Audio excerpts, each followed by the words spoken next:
morning. We are here at Basalt Regional Library in Basalt, September 30th, 2021.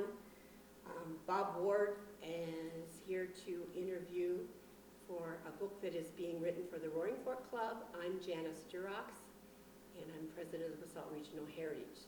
So we are so excited to have with us today old-timers Judy Waterman Houston, and Gail Waterman. It all ties in, as we have talked about in the past, with Mr. Stockman, who owned the property, and then Ed Grange's family, which owned the property and then has sold to the Watermans. And so today we're going to hear the story about the property once it has been purchased from the Granges and what has happened between their lives and then to the Roaring Fork Club. So, Bob, do you want to start? Do you want Judy to start? Where shall we start? Well, how about when you acquired the property? Your parents. Yes, and my parents. Why and what they did with the property? Yes, Your parents' name. my parents, Leroy and Martha Waterman. And they owned businesses in Aspen. And they decided they wanted to be farmers. And that was in 1960. And so they found it was Pete Grange Ranch, and they found that, and they traded. They traded the That's what he property. said. Yes, the property in Aspen for the ranch. Right. He said they'd had it listed for a while and it didn't sell. Yes, I suppose. And then this opportunity came. Yes, And what property did you have in Aspen then? Did they have? well, it was right on the corner of the S curves as you go across Castle Creek Bridge and turn right. It was the corner, the far corner there. Now it's a bunch of huge Victorian sort of, they're not single-family dwellings. I think they're condos or something. Yeah, town. At that time, it was just a house and property? No, it was, my dad had built log cabins. It was Castle Creek cabins, and right there with it was the little log grocery store they built, and with a Phillips 66 station, and a little, maybe they put in the mechanic shop later. Yeah, So they were guest cabins for visiting people. yes, they had lots of Texans come. Still do, right? Yeah, I suppose they do. So, And they had, did they they purchase took- it already built, or did they build it? no, they built it. My dad built the log cabins and then later expanded them with some, what they called wingfoots, that were Army surplus that they brought up from Los Alamos, New Mexico. Yeah, it was quite a, And this was what years? that would have been the years, well, I was born in Aspen in 1942. My brother was born there in 1940. So that would have been in the 30s that they built those cabins. And help me understand, if I'm crossing the Castle Creek Bridge and then I turn right and then a left on Main Street, Right. where in relation to me were those cabins? Okay, so when you turn right, on the right side, that's not it. Across, On the left-hand it's side. actually 7th and Hallam. It was that block. They Across from the actually- Hickory House? No, it's the first curve. Yeah. The first Was it curve. the agate? It became the agate. They had the little log grocery store, and then later on, in about 1950, I think it was, they remodeled that, and Fritz Benedict actually designed their remodel, and so that was their grocery store for quite a while, but then it became the agate. And from what I understand, the agate became quite a hippie haven, and the log cabins there were, I think it was just a magnet for hippies. Yep. Well, I know the Granges didn't keep it very long, because Ed said that kind of wasn't their thing. Right, So right. they sold and moved on down valley. Mm-hmm. So now, where had your folks come from when they moved to Aspen? They weren't natives of Aspen? Was your mom a native or your dad? My mother she did go to high school in Aspen. My grandmother, they were living in Basalt, and my grandfather died, and my grandmother needed to support, there were 4 kids, and she needed to support 4 kids in Basalt, and she got the job as the telephone operator. And she did that in Basalt, and from what I understand, Basalt became the very first town in Colorado to get dialed phones. I don't know, I haven't heard that before. Yes. Great. So she was out of a Good job, but the phone company told her that she could either take a job down in the Silt area or go to Aspen and take the job there. So she chose to go to Aspen and become the telephone operator in Aspen. And Her name was? Her name, at the time, her name was Downer. Yeah, Martha Downer. And So your grandmother was Martha Downer also? no, my grandmother was Faith McNeil. And her husband, Tom McNeil, was an engineer. The reason they were living in Basalt was because her husband, Tom McNeil, was an engineer on the Midland. It all ties in. Yeah, and he was, from the story I'm told, he was the one to engineer the very last train that came over from Leadville to Basalt. And then they started living in Basalt. And so that's how that came about. And then my mother grew up in Leadville. She was born in Leadville, and she spent her really early years in, I think maybe till age 5 or so in Leadville. And then was in Basalt and Aspen after that. Yeah. You went to Aspen High School also? Yes. So when they moved down valley to Basalt, what was on their mind? What did they want to do with that property? They wanted to farm it. And when they arrived on that farm, there were chickens, pigs, milk cows. Like I said, there were the 2 wonderful draft horses that pulled the hay wagon around. They still have sheep? Because Ed talked about sheep, didn't he? I don't recall if there were sheep. Later on, my parents had quite a few sheep. There may have been some right at the time that they bought the place, but there were cattle. And I can remember very clearly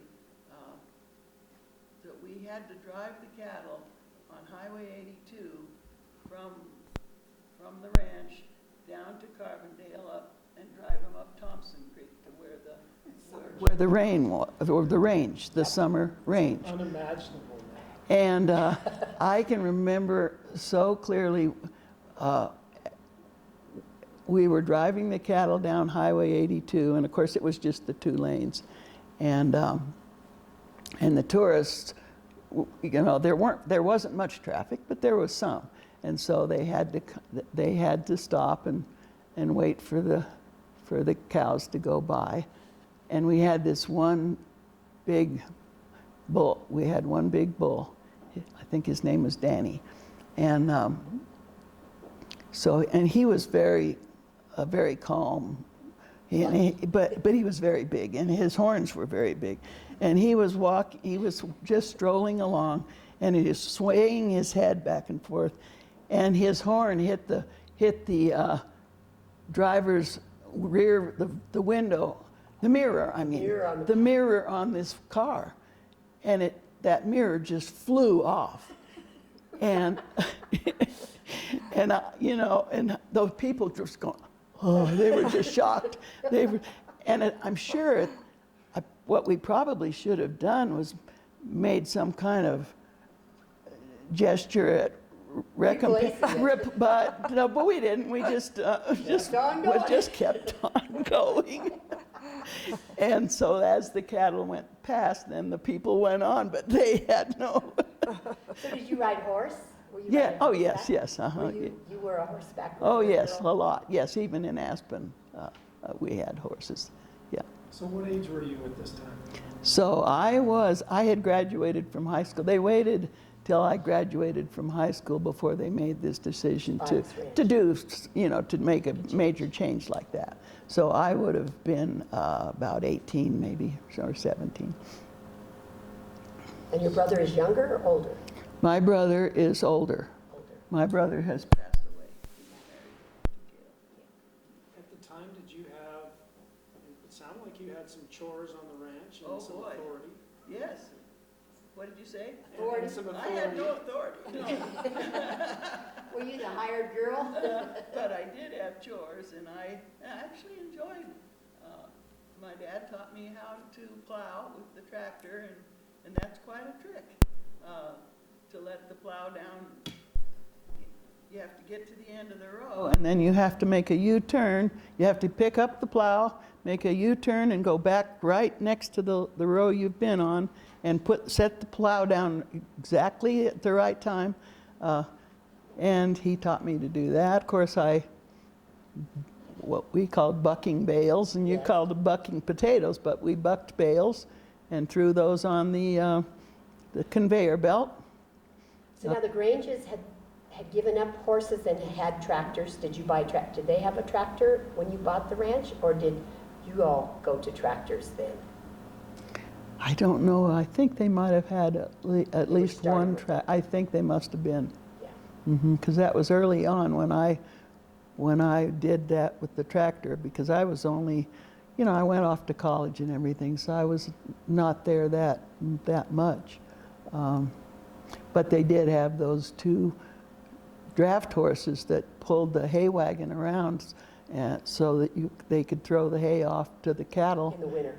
In winter, and then I guess we used it probably to load the bales on in the hay season when it was being harvested. So then you moved into the house that was on the property. Did they remodel it at all at that time? Yeah, we never did move into it. Oh, you I mean, moved we into didn't. the big house. It was there, but they started the remodel right away. They had an Airstream trailer, and they parked the Airstream in the yard there and started the remodel right away. So they never actually lived in the house as it was, because they remodeled it Right away. right away, yeah. It was a two-story, right? Yes, A at typical least. farmhouse, steep roof, Yeah. I very, believe it was I've the got some homestead pictures of- house.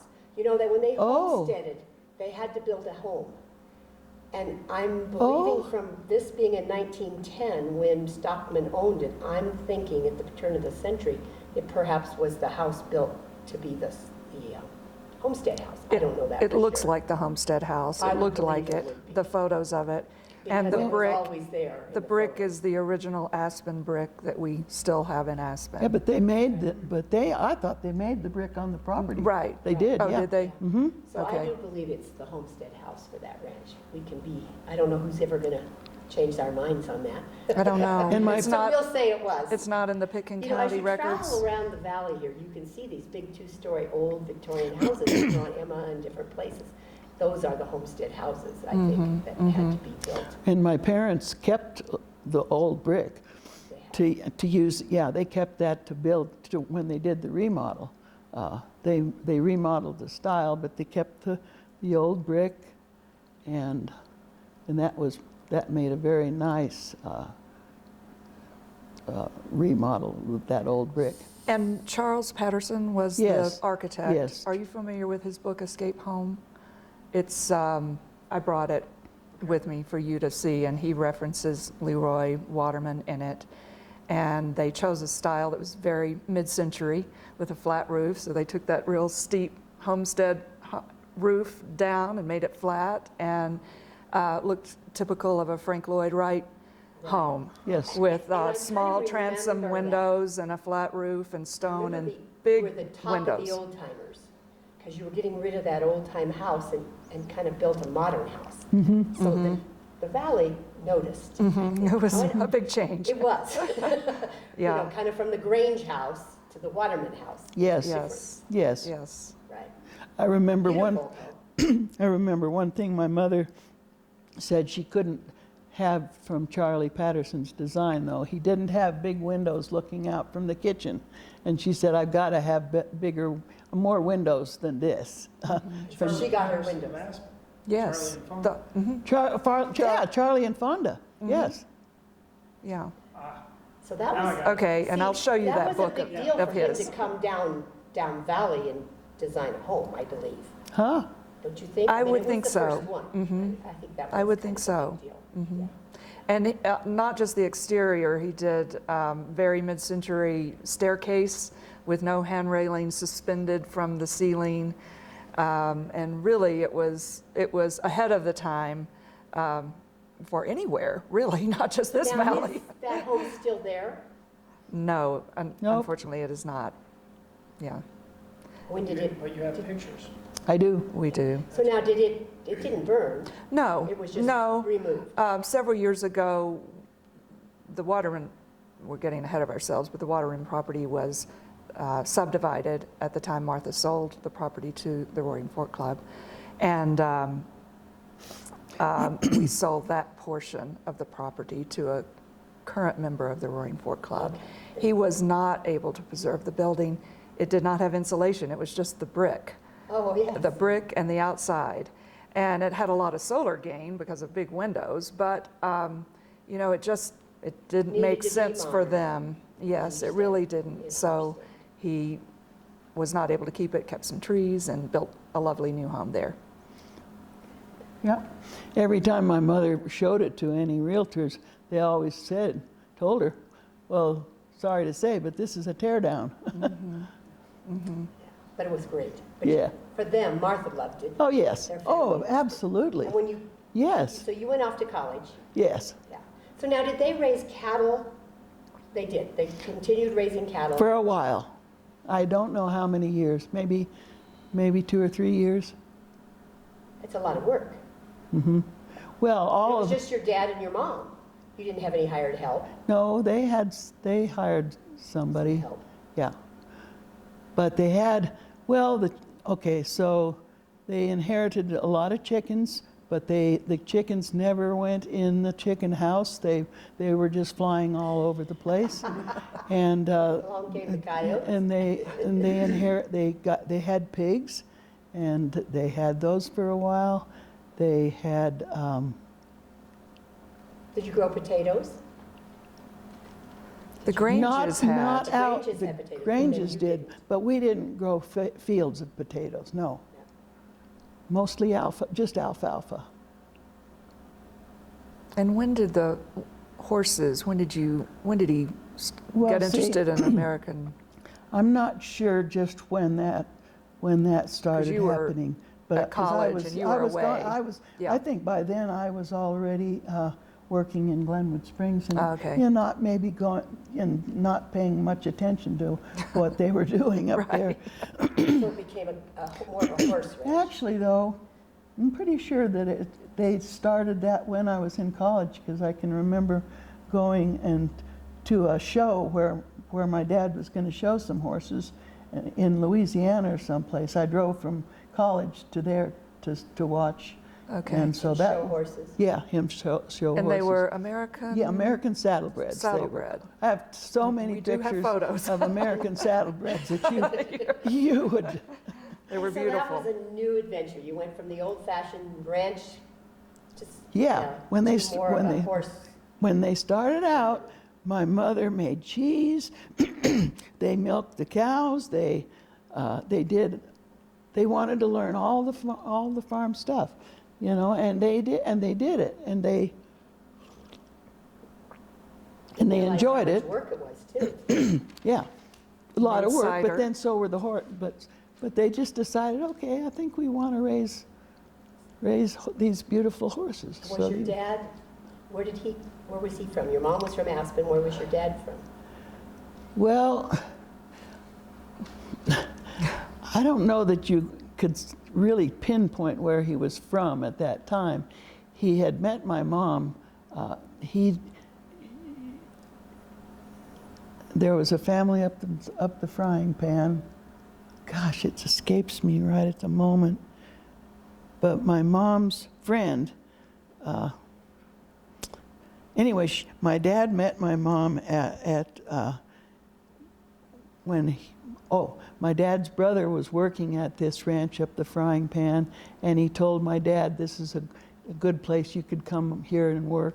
And so my mother's friend, that was their ranch, and I should be able to remember it. It'll come to you. And yeah, later, yeah, when I don't need it, it'll come to me. Oh, I know. But anyway, so my It dad, wasn't the usual dance like everyone else? no, they didn't meet at a dance, but they did enjoy going to those dances. Yeah, my mother liked that a lot. I heard he was from I think- Texas, born in Texas Well, originally. no, he was born in Kansas. He was born in But he wasn't Kansas. even. So he traveled around.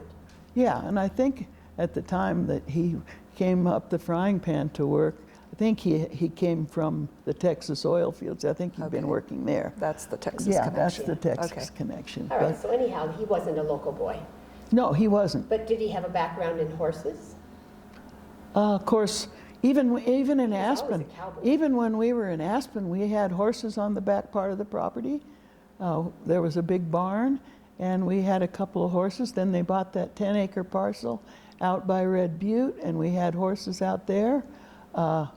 Yeah, they had horses from the earliest my earliest recollections.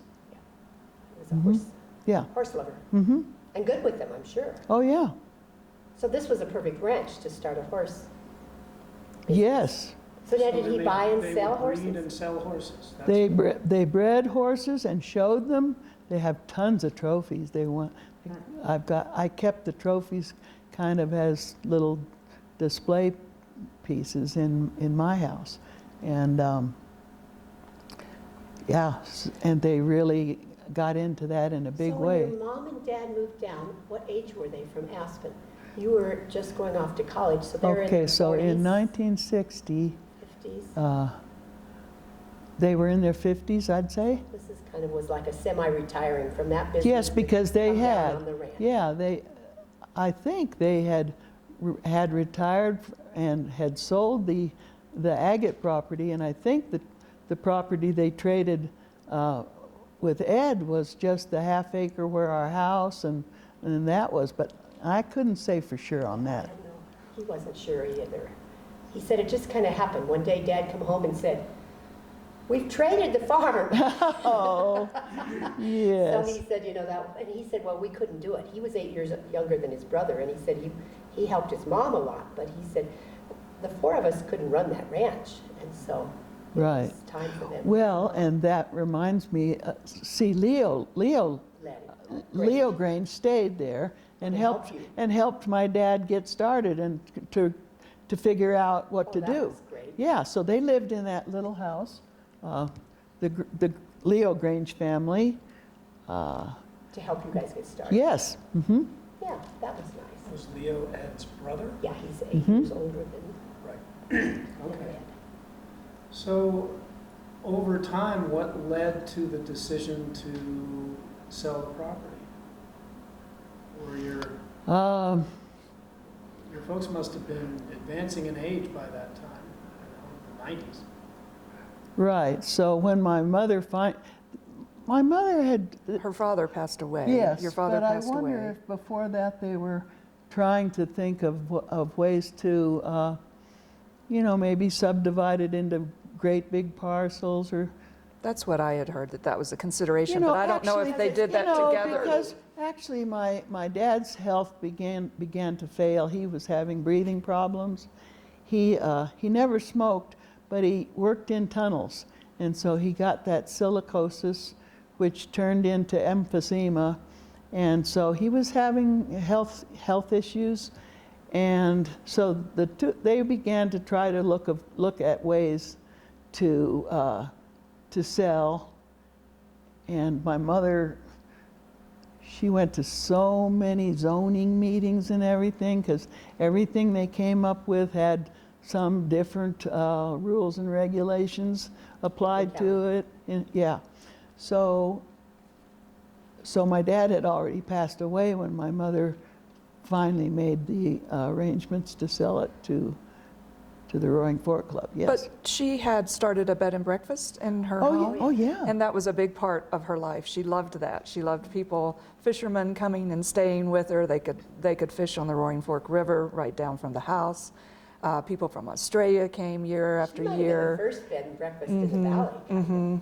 And she loved that. So that's what she did after Leroy passed away. Yes. And, you know, And her flowers. just Didn't she have was a very beautiful fulfilling. flower garden? Yes. Beautiful, beautiful garden, beautiful raspberries. And so there was always fresh food and resources there that people got to take advantage of by staying at her bed and breakfast. You know what she called the B&B? Well, the property was called Altamira Ranch, and it was Altamira Ranch Bed and Breakfast. Yeah. And they had put in a pond early on when they bought the ranch, and they had stocked it with trout, so the people could catch Fish a in the pond that is still there, Yes. and then fish in the river The too. Watermans built the pond. Yes. Yep. And your mom was so energetic. I mean, Martha, I don't She think was. did she ever sleep? She just seemed like the kind that was an She did. An energizing bunny. She was so active. Yes. Very active. Now, she was a teacher, wasn't she? Yes. Yeah. And so where did she teach? Well, she had retired from teaching high school subjects in Aspen, and so she hadn't taught for a few years. And then when they bought the ranch in 1960, she decided she'd teach again. So she taught third grade, and she and Eugenia Grant drove up together to Aspen to teach. I think Eugenia taught first grade maybe, and my mother taught third, and she did that for several years. A long time, I think. Yeah, driving up to Aspen to teach. Mhm. And so then your dad was into the horses and your mom was the teacher. Right, and she enjoyed the horses too, but yeah, it was more, he spent more time doing it Traveling than she, with the horses. yeah. Yes. Any more ranch ideas, questions? Wow. Would you say you were sort of separate and apart from the ranch after high school? It sounds like I was there were for, pursuing your own- I was there for a few summers, we're helping on the ranch, but maybe only two summers or so, because, let's see, that was in 1960. I had my car accident in 1963, so I went off to college in Illinois after that, and then shortly after that I got married, so I wasn't really involved down at the, of course I was It was there. home, but you weren't. Yeah, I wasn't there helping or being involved in any of the activities. And same with Bob. He went to college at CSU, is that Right. correct? And then Art Center in California. Yes, and then he went LA. off to Australia. So he wasn't around either. Leroy and Martha pretty much ran the ranch. They did. It was They their did. retirement. It was Yeah. kind of a retirement place. It was. Yeah. But did Although- you say there were four kids? No, the mother. Just the two of my brother and I are And the, your brother was Bob. Bob. yes. And where did he graduate from Aspen? Yes. They both, Yes. before they moved down here. So do you remember going to Basalt then? So once you moved down and you were in high school, you were out of school, how big was Basalt? What was happening in Basalt? Did you go to Basalt? Did you spend any time in Basalt? Did you have friends down here? Not that much There because wasn't anything to do. I didn't meet and I was out of high school and I was going to college somewhere else, so I really didn't meet very many Basalt people. I did have one date with Reno Cerise. Well, that's pretty good. That I haven't heard. So shy. I didn't You've been holding out on me, Judy. He was the neighbor boy. Yeah, the neighbor boy. Yeah, that was, I had a couple, that was about like me in Basalt too. And I was many years behind you, but they were all your brothers. You didn't date your brothers, so you didn't date very many kids from your own school. Yeah, classes were so small. But the dances, that was about all that went on in the valley in those times. My Aunt Mary was teaching school in Basalt, and my Aunt Last name was Virginia, Evans. Yeah, Evans, and my Aunt Virginia had been the music teacher, my Aunt Virginia Hendricks, and so my cousins Leland Hendricks and Kathy Hendricks went to school in Basalt, And, but my Aunt Virginia died quite early with breast cancer. I remember that. Kathy was just a few years older than I was. Mhm. Yeah, so I do remember the Hendricks.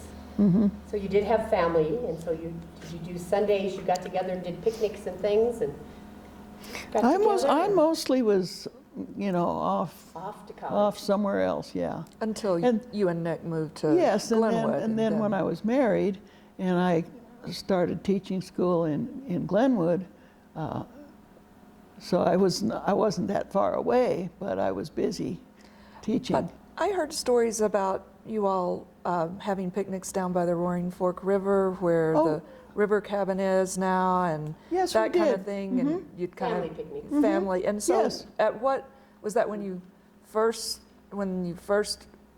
first purchased the property or traded for the property? Was that early on in the early 60s that you started that? I know your mother loved camping I think and we probably cooking out. I think we probably started that right away. A lot of the families did that. There wasn't much else. I mean, on Sunday, everything closed down. You went either to church and then usually a picnic, you know. My parents loved winter picnics. We'd go up in the fields on the snowmobile or whatever and build a big fire and roast hot dogs and things in the winter. fun. They That's enjoyed that. I love the story about the bull and the cattle drive. Other stuff, other memories of that period in your life? Well, I can just remember my mother's, saying, "What are we going to do about the chickens? Because they're just all over the place." But when I think this was at the time that they finally decided, okay, we're not going to raise chickens anymore. And we had an assembly line Oh, dear.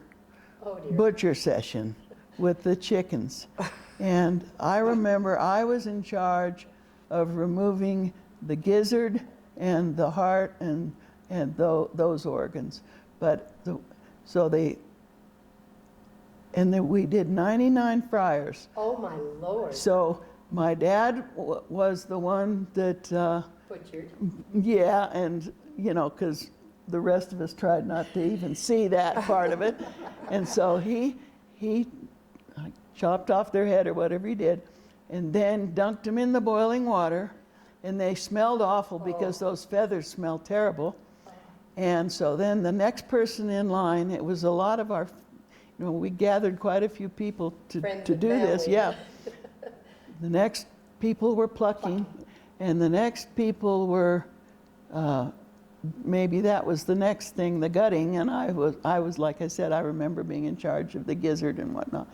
And yeah, and then the next thing probably, I don't know if we actually separated him into parts or just kept them, I don't remember the next station. Yeah. But I do remember my mother saying we did 99.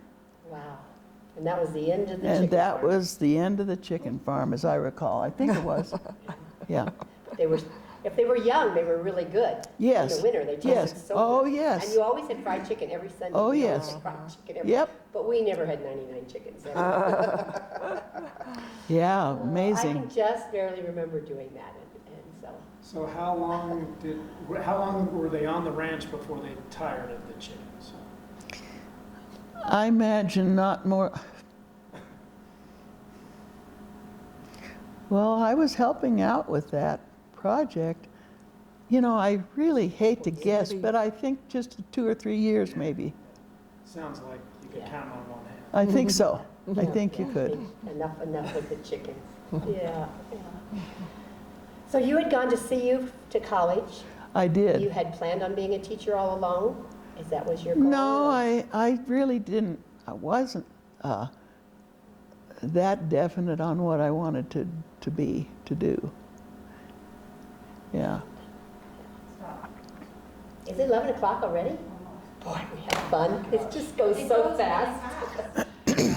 All right. Okay.